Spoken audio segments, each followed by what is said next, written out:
എന്ന ചിത്രത്തിൻ്റെ 4-ാം ദിവസത്തെ ബാംഗ്ലൂർ കർണാടക കളക്ഷൻ റിപ്പോർട്ടാണ് ഇന്നൊരു വീഡിയോ ഭാഗത്ത്.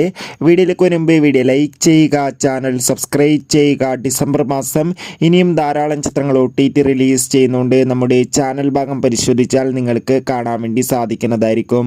ഉണ്ണി മുകുന്ദൻ, ജഗദീഷ്, സിദ്ദീഖ് എന്നൊക്കെ പ്രധാന കഥാപാത്രങ്ങളായെത്തിയ ചിത്രമായിരുന്നു മാർക്കോ.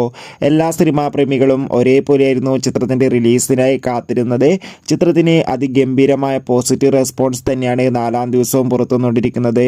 അതോടുകൂടി തന്നെ ഏവരുമേറെ ആകാംക്ഷയോടെ കളക്ഷൻ റിപ്പോർട്ട് അറിയാൻ വേണ്ടി കാത്തിരിക്കുമ്പോൾ ചിത്രത്തിന് 4-ാം ദിവസം ബാംഗ്ലൂർ, കർണാടക സംസ്ഥാനങ്ങളിൽ നിന്ന് ഏകദേശം 50 ലക്ഷത്തിൻ്റെ അടുത്ത് മുകളിൽ കളക്ഷൻ നേടിയെടുക്കാൻ വേണ്ടി സാധിക്കുമെന്നാണ് ട്രാക്കിംഗ് റിപ്പോർട്ടുകൾ സൂചിപ്പിക്കുന്നത്. കാത്തിരിക്കാം നമുക്ക് മാർക്കോ എന്ന ചിത്രത്തിൻ്റെ കൂടുതൽ ബോക്സ് ഓഫീസ് കളക്ഷൻ റിപ്പോർട്ടിനായി.